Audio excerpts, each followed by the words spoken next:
Flashing red and blue lights slice across Raina Porter's face as she stands motionless at the Jefferson and Pine bus stop. Her arms fold across her white t-shirt, fingers pressed tight against black athletic shorts striped in white. Two cops lean out of their cruiser, voices sharp enough to cut glass. "Show us your ID." Now. The morning traffic hums behind them.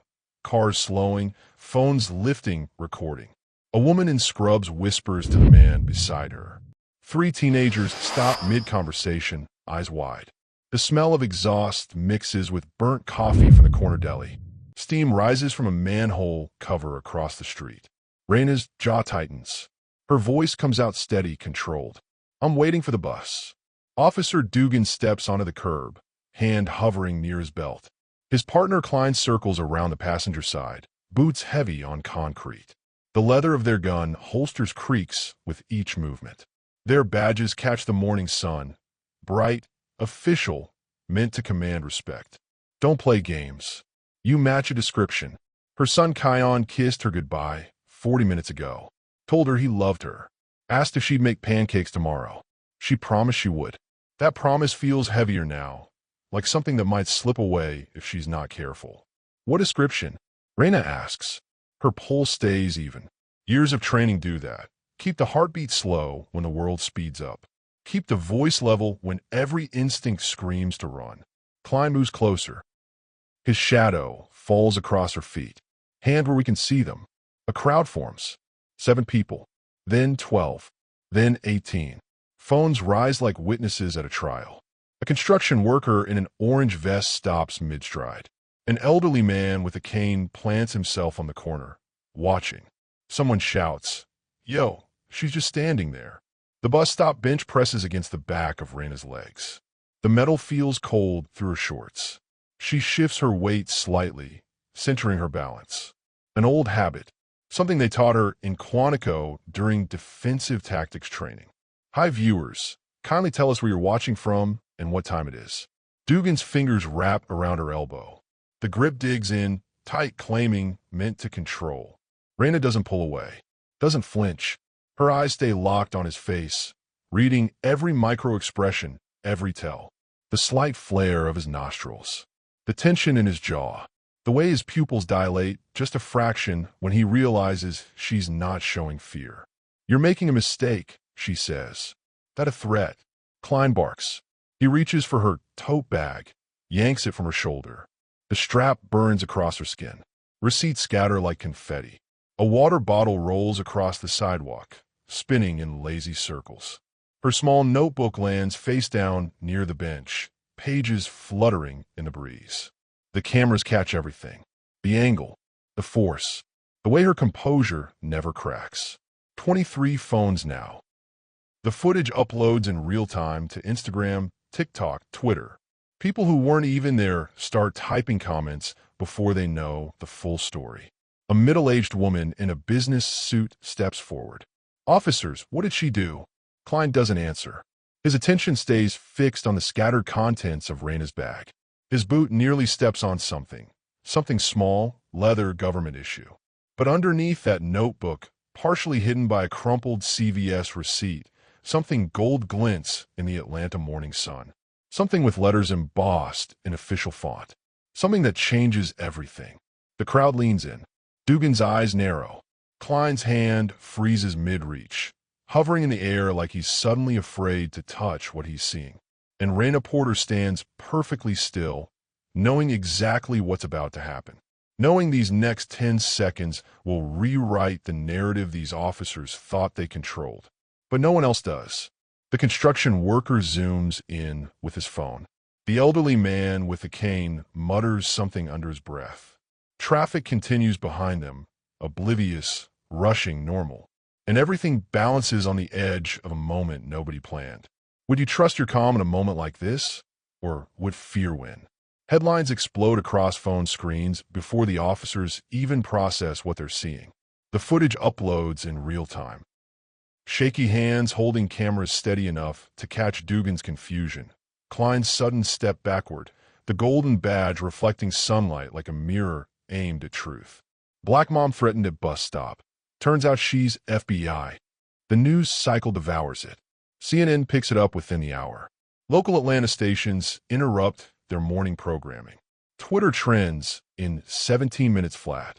Reddit threads spawn arguments about profiling, power, badges, and breakfast routines interrupted by prejudice. Facebook groups dedicated to police accountability share the video 37,000 times before lunch. Raina's face becomes a symbol. Her crossed arms. That calm. The way she didn't blink when Klein grabbed her bag. The way she stood her ground without raising her voice. Graphic designers overlay quotes she never said, but the real video, unedited, raw, visceral, travels faster than lies ever could. The comments section fills with fire. Some people defend the officers. They were just doing their job. Others type in all caps, "This is why we kneel." The debate rages in living rooms, office break rooms, barbershops, church parking lots. Protesters gather outside the precinct by noon.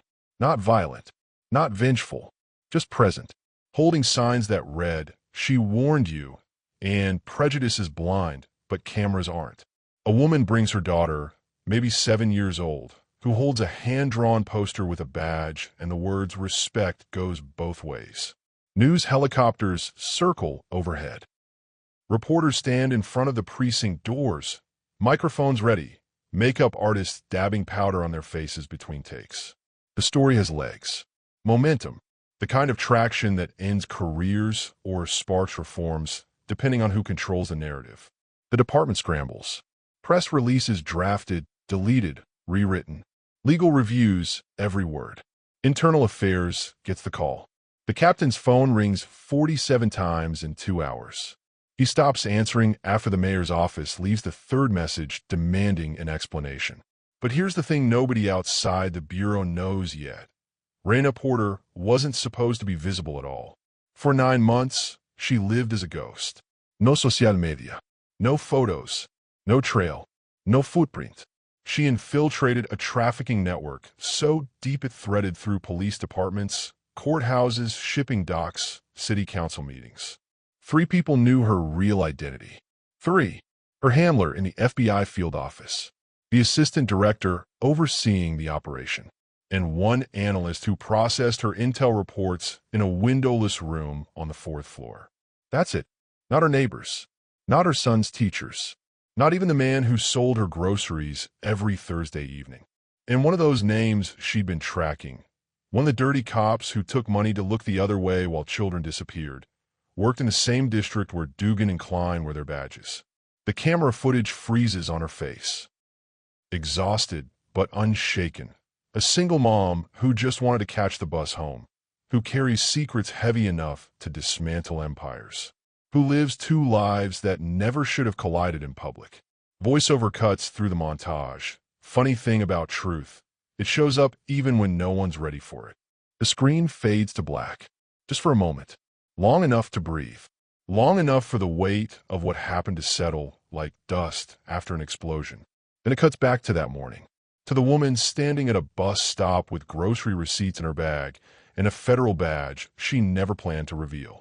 To the moment before the lights started flashing. Before the cameras started recording. Before 2 officers made assumptions that would cost them everything. But to understand that moment, the one where everything shifted, you have to know the woman they almost broke. The life she built in the margins. The sacrifices she made in silence. Raina wakes at 5:47 a.m. every morning. No alarm. Her body just knows. The apartment stays quiet except for the hum of the refrigerator and Kion's soft breathing from the room next door. She pulls on sweatpants, ties her hair back, starts the coffee maker. The machine sputters and hisses, filling the kitchen with the smell of dark roast. Atlanta stretches outside her window, buildings catching dawn light, delivery trucks rumbling through intersections, the city waking up piece by piece. She watches a jogger pass below, earbuds in, oblivious. Watches a homeless man arrange cardboard under the overhang of a closed restaurant. Watches the world move without knowing she exists. She checks her phone. No messages. Good. That means the night stayed quiet. No emergencies. No bloomcovers. No last-minute changes to the operation that's been consuming her life for the past 9 months. By 6:30, she's frying eggs. Turkey bacon sizzles in the next pan. Toast pops up golden brown. She plates everything with the kind of precision that comes from routine, something stable in a life built on lies. Kion stumbles into the kitchen, rubbing his eyes, backpack already on one shoulder. His Lakers jersey hangs loose on his skinny frame. He's growing too fast. She'll need to buy new clothes soon. You didn't sleep, he says. Not a question. He's 9, but reads her like she reads case files. Knows when she's tired. Knows when she's worried. Knows when she's lying about working late at the office. Worked late. She plates his food, adds hot sauce the way he likes. 3 drops on the eggs. 2 on the bacon. He's particular about it. Eat fast. Bus comes in 12 minutes. He shovels food into his mouth, chewing quickly. She pours orange juice, sets it in front of him, watches him drink. These small moments, breakfast, school drop-offs, bedtime stories, feel like anchors when the rest of her life floats unmoored. They walk 3 blocks together. She holds his hand, even though he's old enough to protest. He doesn't. They pass Mr. Chin opening his corner store, metal gates rattling as he lifts them. The woman with 2 Rottweilers who always nods, but never speaks. The mechanic shop where salsa music already plays from a paint-splattered radio, competing with the screech of an air compressor. At the school gate, Kion turns. His backpack slips off one shoulder. You coming to my game Thursday? Wouldn't miss it. She adjusts the strap for him, pulls it snug. He grins, hugs her quick, still young enough not to care if his friends see. His arms wrap around her waist, squeezing tight. Love you, Ma. Love you more. She watches him disappear through the double doors. Counts to 10. Watches until she can't see him anymore. Then walks back toward the bus stop on Jefferson and Pine. Her shift ended 3 hours ago. Her eyes burn from staring at surveillance monitors all night. Watching men load trucks in warehouse parking lots. Watching transactions happen in alleys. Watching a world most people never see and wouldn't believe exists. Her feet ache in shoes worn thin from months of standing. Watching, waiting for one slip. One mistake for men who thought they were untouchable. Who thought money and badges made them invisible. The bus stop bench feels cold, even through her shorts. She sits. Adjusts her totes bag. Pulls out her phone to check the time. 7:28 a.m. 2 minutes until the bus arrives. 2 minutes until she can go home, shower, collapse on her couch, maybe sleep for 4 hours before the next shift. Before she has to become Keisha again. Before she has to pretend to be someone who doesn't care about right and wrong. Traffic flows steady. Normal. A Tuesday morning like every other Tuesday morning. People rushing to jobs they hate. People sipping coffee in their cars. People checking their phones at red lights. Except a police cruiser slows near the curb. Parks at an angle that blocks part of the bus lane. 2 officers inside glance her direction, then at each other. She sees their lips moving. Sees one of them point. Raina's stomach tightens. Not panic. Recognition. The kind that comes from training and instinct colliding. The kind that whispers warnings before logic catches up. She doesn't move. Doesn't look away. Just waits. Because she knows what's about to happen. She's seen it before. To her cousin Marcus, pulled over for a broken taillight that turned into 3 hours in handcuffs. To her neighbor Mrs. Washington, stopped in the grocery store because someone thought she matched a shoplifter's description. To her college roommate's brother, who died on a sidewalk in Cleveland with his hands up and his voice pleading. She's read the reports, watched the body cam footage, sat through the hearings where words like matched a description get used like shields against accountability. The cruiser door opens. To everyone around her, she's just another working mom waiting for the bus. Just another tired woman in a white t-shirt trying to get home. Just another face in the crowd that nobody notices until something goes wrong. But that's not even half true. Raina Porter doesn't exist in most databases. The name shows up on a birth certificate in Charleston, a high school diploma, a college transcript from Howard University. After that, the trail gets murky. Intentionally murky. The kind of murky that takes federal clearance to navigate. She joined the Bureau at 24. Scored in the top 2% on tactical assessments. Spoke 3 languages, English, Spanish, and enough Haitian Creole to pass as a native speaker if she needed to. Had the kind of face people forgot 5 minutes after meeting her. A gift for undercover work that can't be taught, only recognized and exploited. Her first assignment: pose as a paralegal in a firm laundering cartel money through real estate deals. She wore pencil skirts and memorized case law. Learned to blend into office culture, coffee runs, birthday cakes, gossip about weekend plans. 18 months later, 12 arrests. Not a single leak. The firm collapsed like a house of cards. Second assignment: bartender in a club where weapons move through the VIP section like party favors. She learned to mix drinks with one hand and photograph serial numbers with the other. Memorized faces. Recorded conversations through the phone tucked in her apron. 14 convictions. 2 kingpins flipped. 1 testified against a congressman. Third assignment: the one that almost killed her. Infiltrating a trafficking ring that didn't just move people. It moved children. Through truck stops, storage units, private homes in suburbs where neighbors barbecued on Sundays and never heard the screams coming from basements. She went in as Keisha, a woman desperate for cash, willing to ask no questions. A woman with a story: abusive ex-husband, custody battle, eviction notices piling up. A woman broken enough to look the other way for $500 cash. She drove routes through 3 states. Delivered packages she wasn't supposed to open. Smiled at men whose hands left bruises she photographed in gas station bathrooms under fluorescent lights that made her skin look gray. Men who tested her loyalty by making her watch things that still wake her up at night. For 9 months, she lived that life. Slept in motels with stained carpets and doors that didn't lock properly.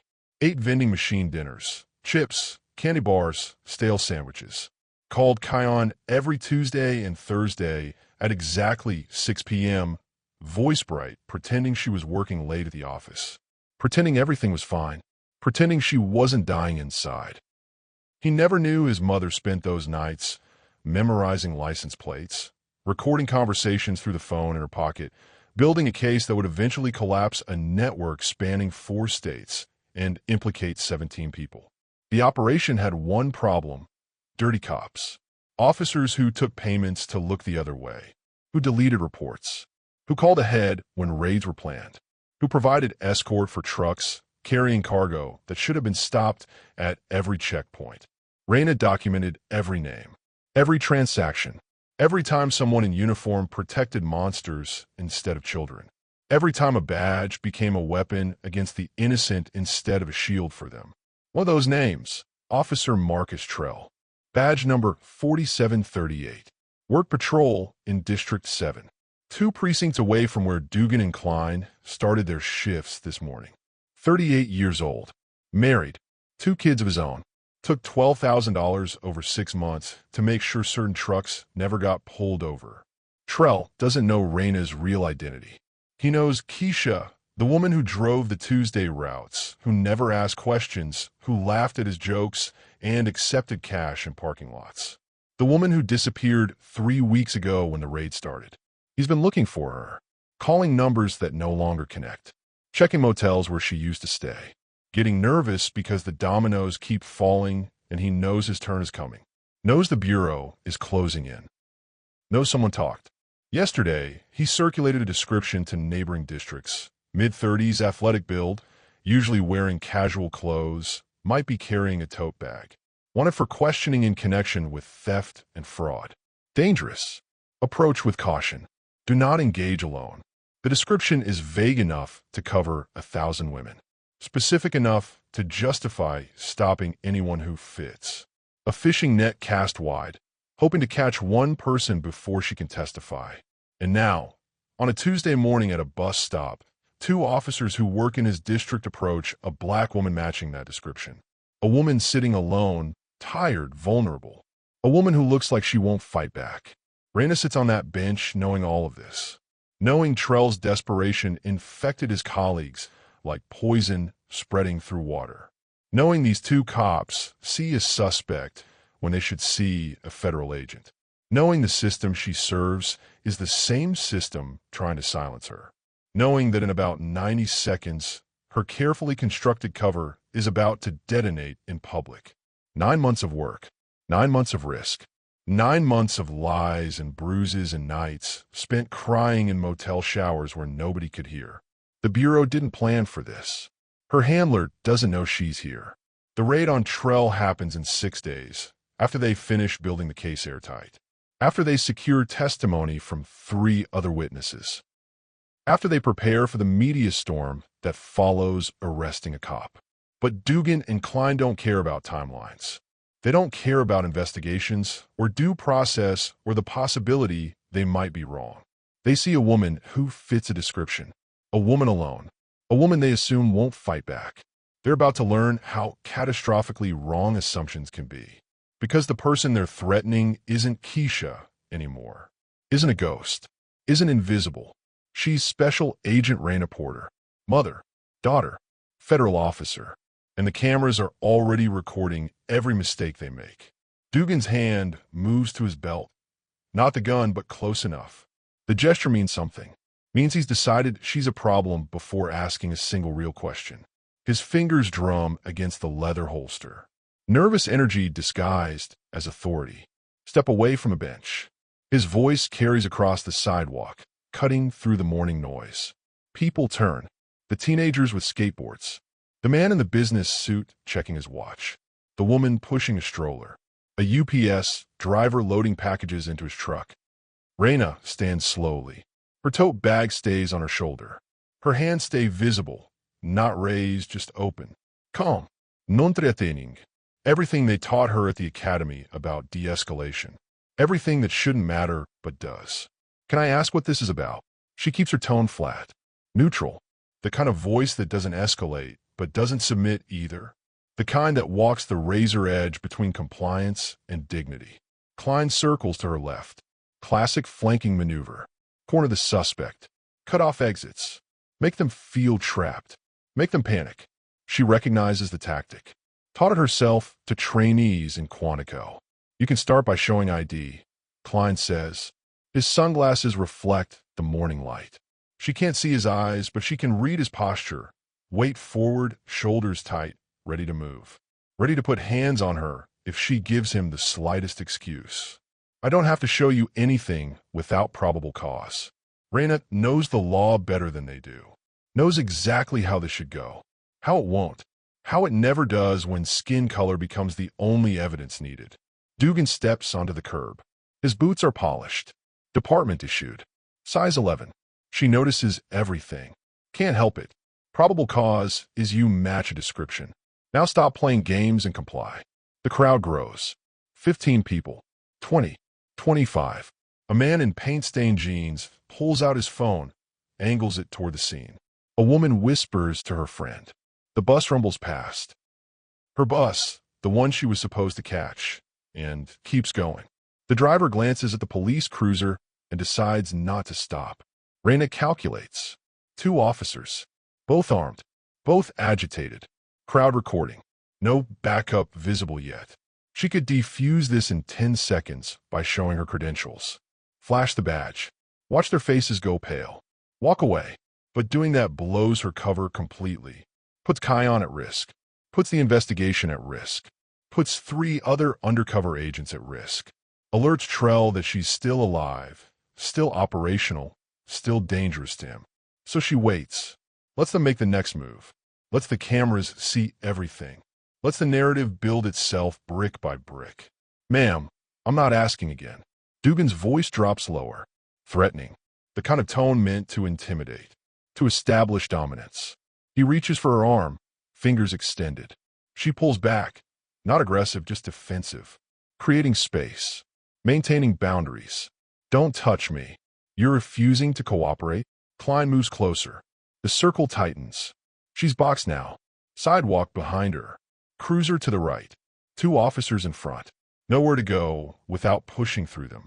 Nowhere to run without giving them justification. Someone in the crowd shouts. She's not doing nothing. The voice cracks with frustration, with recognition, with the exhaustion of watching the scene play out over and over. Another voice. Y'all always on some BS. A younger man. College-aged, maybe. His phone held high, making sure he captures every angle. Dugan ignores them. His fingers close around Raina's elbow. The grip digs in, hard enough to control, not hard enough to leave immediate marks. Practiced. Calculated. He's done this before. Many times. You're coming with us for questioning. Raina's pulse stays steady. Her training kicks in, assess, adapt, survive. She doesn't resist the grip, doesn't pull away, doesn't give them the reaction they want. Just looks him dead in the eye and speaks 4 words that land like stones in water. You're making a mistake.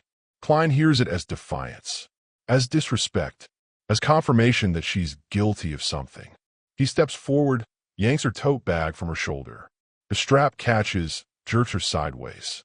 Pain shoots through her collarbone. The bag hits the ground. Contents spill across the concrete.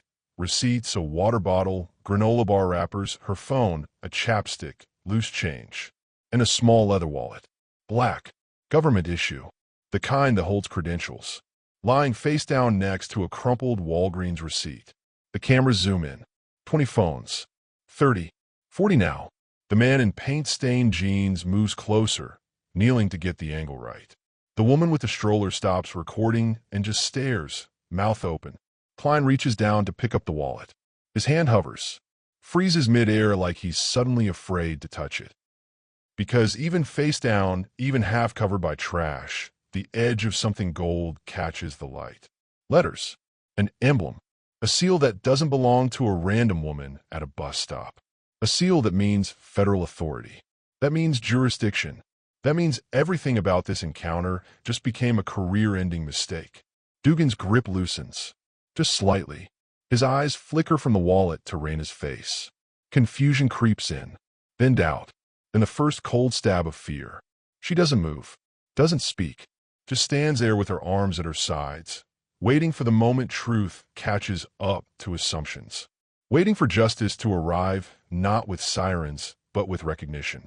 With cameras. With witnesses who won't let this moment disappear. Klein lifts the wallet, flips it open. His face goes pale. Actually pale. Color draining like water from a broken glass. The crowd presses closer. Murmurs rise. Someone gasps. Someone laughs, not cruel, just shocked. Someone whispers, "Oh no, they didn't." And in that frozen second, that crack in time where everything shifts, Raina Porter allows herself the smallest, tightest smile. Because they're about to learn that power doesn't always announce itself with sirens and badges on display. Sometimes it waits quietly, patiently, lets you make your mistakes, lets you reveal who you really are when you think nobody important is watching, then shows you exactly who you just try to break. The cameras keep rolling. The crowd keeps growing. And 2 officers stand at a bus stop in downtown Atlanta, realizing they just assaulted a federal agent on camera in front of 50 witnesses. What would you do if everything you assumed was wrong, and the proof was staring you in the face? Klein's hands shake as he holds the badge. The gold emblem catches sunlight. Department of Justice. Federal Bureau of Investigation. Special Agent Raina M. Porter. The words blur and refocus. His mouth opens, but nothing comes out. Dugan releases her arm like it's burning him. Steps back. His boot catches on the curb, and he stumbles, catches himself against the cruiser. The metal door thuds under his weight. "Ma'am," his voice cracks. "We didn't know." Raina bends down slowly, picks up her phone, her wallet, the receipts scattered across concrete. She moves with deliberate calm, gathering each item like she has all the time in the world. Like they're not standing there watching their careers crumble in real time. The crowd erupts. Not violence, just voices, raw and loud and years in the making. "Y'all messed with the wrong one." A man in a delivery uniform pumps his fist. "She told you." A teenage girl's voice cuts through. "She said you was making a mistake." "FBI. This lady FBI." The woman with the stroller laughs, high and disbelieving. She covers her mouth, but the laughter keeps coming. Phones angle closer. Zoom in. Capture Klein's face going from pale to red. Capture Dugan's hand hovering near his radio like he's thinking about calling for backup, but doesn't know what he'd even say. Raina stands, brushes dirt from her shorts. Her movements stay controlled. Professional. She meets Klein's eyes first, then Dugan's. Lets the silence stretch until it becomes its own statement. Special Agent Raina Porter. Her voice carries across the intersection. Clear. Undeniable. Federal Bureau of Investigation. And you just assaulted a federal officer on camera in front of 47 witnesses. She pauses, counts the crowd. Make sure they know she's counted them. Make sure Dugan and Klein know every single person here matters. You grab my arm without cause. Search my property without consent. Detain me without probable cause. Each word lands like a gavel. You violated my Fourth Amendment rights, my civil rights, and federal law. Klein tries to speak. Agent Porter, we received a description. She cuts him off. You received a description. Mid-30s. Athletic build. Black woman. Casual clothes. Totes big. She holds up the bag. That description fits thousands of women in this city. And you decided that was enough. Dugan finds his voice. We were following protocol. Protocol. Raina's eyebrow lifts. Protocol is reasonable suspicion. Protocol is respectful inquiry. Protocol is not grabbing someone's arm and throwing their belongings on the ground because they match a vague description. A black SUV turns the corner. Government plates. Tinted windows. It rolls to a stop behind the police cruiser. Two men in dark suits step out. One carries a folder. The other wears an earpiece. The taller one approaches. Agent Porter. He nods once. Respectful. You okay? I'm fine, Agent Deschamps. She gestures toward Dugan and Klein. These officers need to learn the difference between policing and profiling. Agent Deschamps turns to the two cops. His expression stays neutral, but his eyes tell a different story. Names and badge numbers. Dugan's hand trembles as he reaches for his badge. Officer James Dugan. Badge 3847. Klein swallows hard. Officer Ryan Klein. Badge 3902. Deschamps pulls out his phone. Takes photos of their badges. Their faces. The police cruiser with its number visible. My office will be in touch. Count on it. The crowd watches. Records. Someone starts a slow clap. It catches. Spreads. Within seconds, 40 people are clapping. Some whistling. Some just watching with satisfaction carved into their faces. A young woman steps forward. Maybe 19. Braids down her back.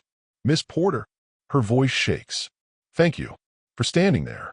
For not. She can't finish. Tears stream down her cheeks. Raina's expression softens. Just for a moment. You don't have to thank me. This is what justice looks like. What should always look like. Deschamps opens the SUV door. We need a debrief. Handler's waiting. She nods. Turns back to Dugan and Klein one last time. You saw a threat where there was none. You saw a danger in a woman waiting for a bus. Ask yourselves why. And ask yourselves what that says about who you are. She climbs into the SUV. The door closes. The vehicle pulls away smooth and silent. The crowd parts to let it through. Dugan and Klein stand at the bus stop. Alone now, except for the cameras still pointed at them. The man in paint-stained jeans hasn't lowered his phone. Neither has anyone else. Klein's radio crackles. Dispatch calling. He doesn't answer. Dugan stares at the spot where Raina stood. Where her badge landed on the concrete. Where everything changed in the space between one heartbeat and the next. Traffic moves around them. The city continues. But for these two officers, time has stopped at a bus stop on Jefferson and Pine. And everyone is watching what happens next. The footage is already going viral. Already spreading across networks and platforms and group chats. Already becoming the story that defines how people talk about power and accountability for months to come. Because truth doesn't need permission to travel. It just needs witnesses willing to hold up their phones and refuse to look away. If you were in that crowd, would you have recorded or would you have kept walking? The video hits 1 million views in 3 hours. By dinner time, it's at 5 million. Networks scramble. Producers cancel scheduled programming. CNN runs the footage every 20 minutes with expert panels debating use of force, racial profiling, federal jurisdiction. The Atlanta Police Department releases a statement at 2 p.m. We are aware of the incident involving officers Dugan and Klein. The matter is under internal review. We take all allegations of misconduct seriously. The internet responds immediately. Twitter erupts with hashtag #BusStopAgent trending worldwide. Someone creates a side-by-side comparison. Reina standing calm with arms crossed. Then the moment Klein's face goes pale holding her badge. The caption, "When you realize you just messed with the FBI." It gets shared 200,000 times. Facebook groups dedicated to police accountability dissect every frame. They pause at the moment Dugan grabbed her arm. Zoom in on Klein, searching her bag. Screenshot the badge lying on the concrete. Each image becomes evidence in a trial the public is already conducting. TikTok explodes with reactions. A teenager films himself watching the video, his jaw dropping at the reveal. No way. No way. 3 million likes. Another creator stitches the footage with audio from sound to silence. The irony hits hard. Reina's composure becomes the sound that breaks through noise. YouTube commentary channels upload 15-minute breakdowns analyzing body language, legal implications, the crowd's reactions. They count how many times Dugan touched her without permission. How many laws were violated. How many seconds passed between her warning and their realization. The mayor's office receives 3,000 emails. By 4 p.m. city council members' phones ring constantly. Religious leaders issue statements. Community organizers plan rallies. The ACLU sends lawyers to review the footage. Protesters return to the precinct. Not dozens this time. Hundreds. They bring signs, water bottles, determination. They chant, "She warned you. You didn't listen. Now watch what happens." News helicopters circle. Reporters interview anyone willing to talk. The man in paint-stained jeans who filmed the encounter becomes an overnight celebrity. He does 6 interviews before lunch. "I just recorded what I saw. What we all saw. Justice shouldn't be this rare." Inside the precinct, Captain Wallace sits in his office watching the video for the 20th time. His phone buzzes. The commissioner. He doesn't answer. Can't answer. What would he even say? Internal Affairs opens formal investigations into both officers. Not because they want to, because they have no choice. The footage is too clear. The witnesses too numerous. The federal implications too serious. Officer Marcus Trell watches from his apartment. The officer Reina had been tracking. The one whose desperation led to the vague description. The one who wanted her silenced before she could testify. He sees her face on every channel. Hears her name repeated like a prayer. Realizes his plan didn't just fail, it accelerated his exposure. Drew attention to the exact person he wanted invisible. His hands shake as he scrolls through his phone. Messages from other officers asking if he saw the video, if he knows anything, if the description he circulated had anything to do with what happened. He deletes the messages. All of them. But deletion doesn't erase knowledge. Doesn't erase the paper trail. The electronic footprint. The connection investigators will follow right to his door. At FBI headquarters, Assistant Director Graham watches a monitor in his office. He called the emergency meeting for 6 p.m. handlers, analysts, legal advisors, everyone connected to Reina's operation. "How bad?" someone asks. Graham pauses the video on Reina's face. Calm, unshakable. For Dugan and Klein, career-ending. For the department, catastrophic. For us. He resumes the video. Complicated. Her cover's blown. 9 months of work potentially compromised. But the trafficking case? An analyst leans forward. Can we still prosecute? We have enough evidence without her going back under. The raids we conducted 3 weeks ago gave us 18 arrests. We have testimony from 3 other witnesses. Financial records. Surveillance footage. Graham closes his laptop. What we don't have anymore is anonymity for Agent Porter. The room goes quiet. She did her job, Graham continues. She survived. She came home to her son. And when 2 cops violated her rights, she handled it with more grace than most people could manage. He looks around the table. The operation continues. We adjust. We adapt. That's what we do. At Reina's apartment, she sits on the couch watching Kion do homework. He doesn't know yet.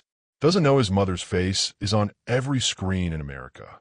Doesn't know she's a hero to some a symbol to others, a problem to a few who wish she'd stayed invisible. Her phone hasn't stopped buzzing. Texts from colleagues, calls from reporters, interview requests from morning shows. She ignores all of it, opens her laptop instead, checks encrypted email, reads the message from Graham. Well done. Take tomorrow off. We'll talk about next steps. She closes the laptop, looks at her son bent over his math worksheet, pencil moving across paper, tongue sticking out slightly the way it does when he concentrates. This is what she fought for. Not headlines, not viral videos, not fame or recognition or validation from strangers who'll forget her name in 3 weeks. She fought so Kion could grow up in a world that sees him as human first. So he never has to stand at a bus stop wondering if today is the day someone decides his existence is suspicious. Her phone buzzes again. A text from an unknown number. You don't know me, but I'm a black mom in Chicago. I watched what happened. I watched you stand there and not break. I needed to see that today. Thank you. Raina stares at the message, reads it 3 times, types back. You would have done the same. We're stronger than they think. The response comes fast. Now the world knows it too. Outside, the sun sets over Atlanta. The city moves toward night. The video keeps spreading. The investigations keep building. The truth keeps forcing its way into light. And at a bus stop on Jefferson and Pine, someone leaves flowers. White roses, a handwritten note tucked between stems, for the sister who stood still when the world shook. By morning, there are dozens of bouquets, candles, photos, messages.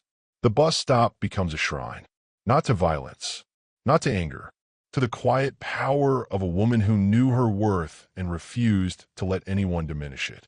Dugan and Klein sit in separate interview rooms at Internal Affairs. Gray walls, metal table, recording equipment, a lawyer beside each of them.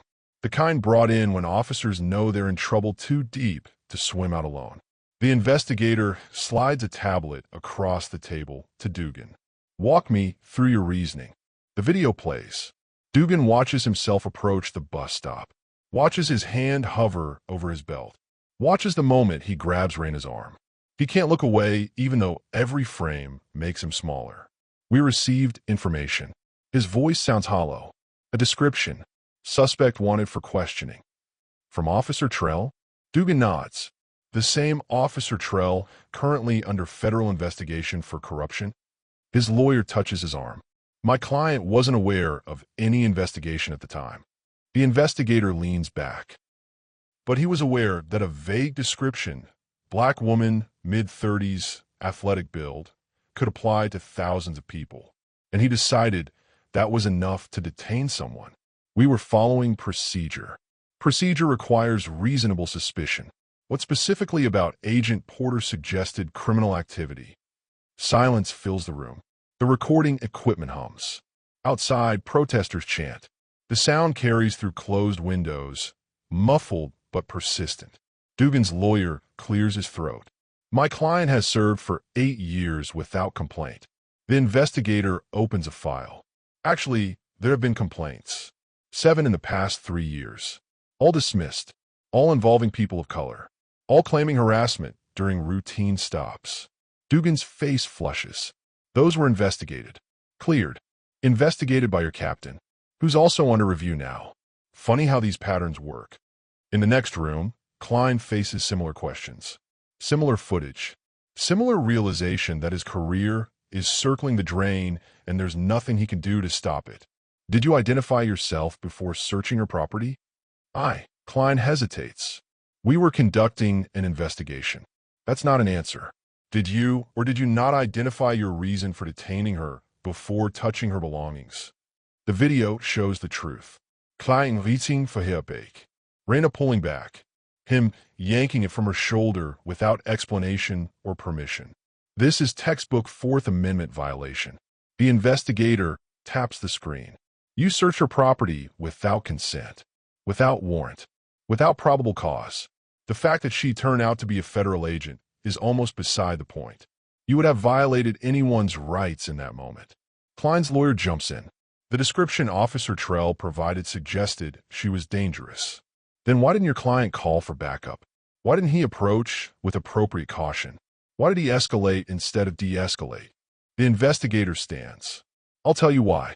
Because he didn't actually believe she was dangerous. He believed she was compliant. He believed she wouldn't fight back. He believed her rights mattered less than his convenience. The lawyers protest. The officers deflect. But the video doesn't lie. Frame by frame, it shows two men who saw authority as permission to ignore humanity. By week's end, both officers are suspended. No pay, pending full investigation. The union issues a weak statement about due process. The public isn't buying it. The Atlanta Journal-Constitution runs a front-page story. Bus stop confrontation exposes deeper issues in APD. The article details Klein and Dugan's complaint histories. Trell's federal charges. Department training failures. A pattern of dismissed complaints against officers who kept making the same mistakes. City Council calls emergency sessions. Budget hearings turn into accountability forums. Community leaders demand reform. Not just apologies. Structural change. Independent oversight. Real consequences. The FBI finalizes its case against Trell. The evidence Reyna gathered over 9 months paints a damning picture. Financial records showing payments from known traffickers. Phone logs. Surveillance footage of him accepting cash in parking lots. Testimony from other officers he tried to recruit. He's arrested on a Tuesday morning. Same day of the week he used to collect his payments. The irony isn't lost on anyone. His mugshot joins the viral content. Another image showing what happens when corruption meets consequence. 3 other officers in his network are arrested the same day. A lieutenant, a sergeant, a detective who deleted reports to protect the trafficking operation. The dominoes Trell feared are falling exactly as predicted. Reyna watches the news coverage from her apartment. Kion sits beside her now. He knows. His classmates saw the video. His teachers saw. His basketball coach. Everyone knows his mom is the woman who stood at the bus stop and didn't break. Are you in trouble? He asks. No, baby. The opposite. Are those cops in trouble? She considers lying, protecting him from the weight of what happened. But he deserves truth. Yes, they are. Because they did something wrong and people saw it. Good. His voice carries certainty. They should be. She pulls him close. Justice isn't always this visible. Sometimes it takes years. Sometimes it never comes. But when it does, we have to pay attention. Remember it. Build on it. He nods against her shoulder. Can we still get pancakes tomorrow? She laughs. The sound surprises her. Yeah, we can definitely get pancakes. The following Thursday, Reyna attends Kion's basketball game. She sits in the bleachers wearing sunglasses, hoping to blend in. It doesn't work. Parents recognize her. Some nod. Some smile. One mother crosses the gym to shake her hand. My son watches the video every day, the woman says. He's 12. Black. I worry every time he leaves the house. But he saw you stand there and he said, Mom, she didn't let them make her small. That's what I want him to remember. Reyna grips her hand. Tell him to remember his worth. Always. No matter who tries to take it. Kion scores 8 points. His team wins by 3. He runs to her after, sweaty and grinning. Did you see that layup? Best one all season. They walk home through cooling evening air. Past Mr. Chen's store. Past the mechanic shop. Past the bus stop on Jefferson and Pine, where flowers still accumulate. Messages still appear, where strangers stop to take photos and leave prayers. Reyna doesn't look at the shrine. Doesn't need to. She knows what it represents. Hope. Pain. Recognition. The complicated mess of a country trying to reconcile what it claims to be with what it actually is. She knows her story is just one. That tomorrow someone else will face what she faced. That visibility doesn't equal solution. That justice for one doesn't mean justice for all. But she also knows this. Truth witnessed becomes truth remembered. And truth remembered becomes truth that can't be erased. Saturday morning arrives quiet. No federal obligations. No court appearances. No interviews. Just a mother and son at Piedmont Park feeding ducks by the pond. Kion tears bread into small pieces. Throws them toward the water. 3 ducks paddle over, fighting for position. He laughs at their competition. The sound carries across grass, still wet with dew. Raina sits on the bench beside him, coffee in one hand, peace in the other. This moment, simple, ordinary, perfect, feels earned in ways she can't fully explain. Mom, Kion keeps his eyes on the ducks. Were you scared when those cops yelled at you? She knew this question would come, prepared answers in her mind. Rehearsed calm explanations about training and protocol and professional distance. But sitting here with her son, with his genuine curiosity and his need for truth, those rehearsed words feel wrong. Yeah, baby, I was scared. He turns to her, surprised. Really? You didn't look scared. Fear doesn't always show on the outside. Sometimes it lives in your chest, makes your heart beat fast, makes your hands want to shake, but you don't let it control you. You breathe through it. You remember who you are. Did you remember you were FBI? She smiles. I remembered I was human. Same as them. Same as everyone recording. Same as you. And humans deserve respect. All of us. Kion throws more bread, watches the ducks dive and surface. Marcus at school said his dad got stopped by cops last month. For nothing. Just driving. Raina's chest tightens. Did anything happen? His dad kept his hands on the wheel. Answer questions. Got a ticket for a taillight that wasn't even broken. Kion's voice drops. Marcus said his dad was shaking when he got home. Fear is real, Kion. It's real and it's valid, and no one should have to live with it for just existing. She sets down her coffee. But you know what else is real? Courage. Not the absence of fear. The decision to stand anyway. To speak up anyway. To fight for what's right anyway. Like you did. Like thousands of people do every day. In small ways. In big ways. In ways nobody ever sees or celebrates. He's quiet for a moment. Processing. Will those cops go to jail? I don't know. The system doesn't always work the way it should. Sometimes people get punished. Sometimes they don't. Sometimes accountability looks different than we expect. That's not fair. You're right. It's not. And people like you, people who see that unfairness and name it, you're the ones who change things. Not overnight. Not easily. But change happens when enough people refuse to accept that's just how it is as an answer. Kion nods, throws the last of the bread. The ducks finish eating and paddle away toward the center of the pond. He watches them go. Mom, yeah, I'm glad you're okay. She pulls him close, kisses the top of his head. Me too, baby. Me too. They sit in silence. Watch other families arrive. Dogs running through grass. Joggers passing. The ordinary beauty of a city weekend. Around them, life continues.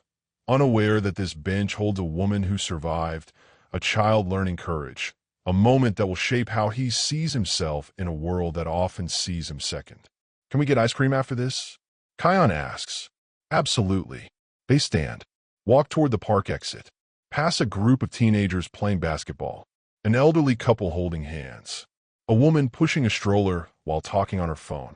Normal, peaceful, the kind of Saturday Raina dreamed about during those 9 months undercover, during nights in cheap motels, during moments when staying alive felt like the only victory she could claim. At the ice cream shop, Kion orders chocolate with rainbow sprinkles. She gets vanilla. They sit outside at a metal table, cones dripping in afternoon heat. When I grow up, Kion says between licks, I want to help people like you do. You already help people. By being kind. By standing up for Marcus when kids make fun of him for being short. By sharing your lunch with Aaliyah when she forgets hers. That's helping people. But I mean like he struggles for words. Like big helping. Important helping. All helping is important. Whether you become FBI or a teacher or a dad who raises good kids. What matters is you stay true to who you are. You don't let anyone convince you that power means stepping on others. Real power lifts people up. He thinks about this. Nods slowly. Like how you stood up at the bus stop.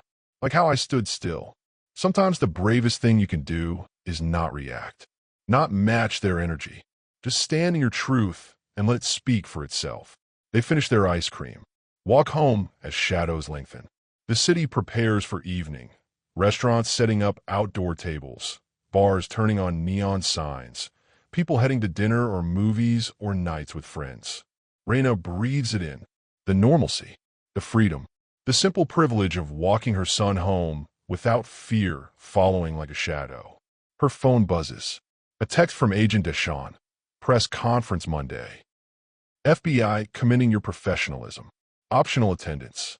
She types back, I'll be there. Because this isn't just about her anymore. It's about every person who stands at a bus stop and wonders if today is the day. Every parent who teaches their children how to survive encounters that shouldn't require survival strategies. Every individual who deserves dignity but settles for safety. At home, Kion disappears into his room. Homework and video games and phone calls with friends. Normal 9-year-old life. The kind she fought to preserve. Reina sits on her couch, opens her laptop, reads messages from strangers who found her bureau email. Hundreds of them.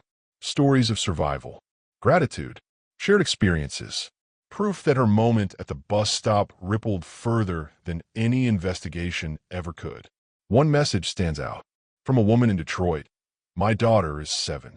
Yesterday, she asked me why some people treat us different. I didn't know what to say. Then I showed her your video. She watched you stand there, calm, strong, unbreakable. And she said, Mommy, that lady is a superhero. Thank you for giving her that image. Thank you for showing her what strength looks like. Reina reads it twice, saves it, adds it to the folder of messages she'll keep forever. Reminders that justice witnessed becomes hope shared. That one woman's courage becomes permission for others to claim theirs. Outside her window, Atlanta glows. Lights flicker on in apartments. Cars stream along highways. The city pulses with life and struggle and possibility. And in this small apartment, a mother and son exist in peace. Hard-earned, precious, worth every sacrifice that led here. If someone in your life needs to hear this story, who would it be? The press conference starts at 10. Microphones crowd the podium like metal flowers reaching for sun. Reporters fill every seat. Cameras line the back wall. The room smells like coffee and ambition. Reina walks to the podium in a navy suit. Hair pulled back. No jewelry except small gold earrings. She looks exactly like what she is, a federal agent who earned her place through work, not luck. Assistant Director Graham speaks first. Commends her professionalism, her courage, her dedication to justice. The words sound rehearsed, but sincere. Then it's her turn. I'm not here as a symbol, Reina begins. Her voice carries across the room without strain. I'm here as someone who did her job, who stood at a bus stop and got treated like a criminal for the crime of existing while black. Reporters lean forward. Pens move across paper. What happened to me happens to countless people every day. The difference is I had a badge to flash. I had federal authority to claim. Most people don't. They just have their dignity, and officers who decide that's not enough. She pauses, lets the weight settle. Change doesn't start with viral videos. It starts with accountability, with officers who see humans before suspects, with systems that protect everyone, not just some of us. Questions fly. She answers each one with precision that leaves no room for misinterpretation. A reporter from CNN asks about the investigation. Another from the Atlanta Journal-Constitution wants details about the trafficking case. She navigates each question like crossing a minefield. Careful, deliberate, missing nothing. Will you continue field work? Someone shouts from the back. Reina's jaw tightens. I'll continue serving justice, whatever form that takes. Outside, Kion waits with Agent Deshawn. He watches through the window as his mother transforms a nightmare into a lesson, into fuel for the fight that never ends but demands everything. Her phone buzzes in her pocket. A text from an unknown number. We know where your son goes to school. The threat lands cold. Calculated. Trell's network reaching from behind bars, reminding her that visibility comes with cost, that standing up means standing in crosshairs. She deletes the message, returns to the microphone. The cameras capture her final words. Justice delayed isn't justice denied. It's justice that requires witnesses. So keep watching, keep recording, keep demanding better. She steps away from the podium. The questions continue, but she's already moving toward the door, toward her son, Toward the life, she reclaimed one truth at a time. Toward whatever comes next, because the fight never really ends. It just changes shape. If this story moved you, subscribe and turn on notifications for more stories that challenge, inspire, and refuse to let injustice hide in shadows. Share your thoughts in the comments. Your voice matters in this fight for change.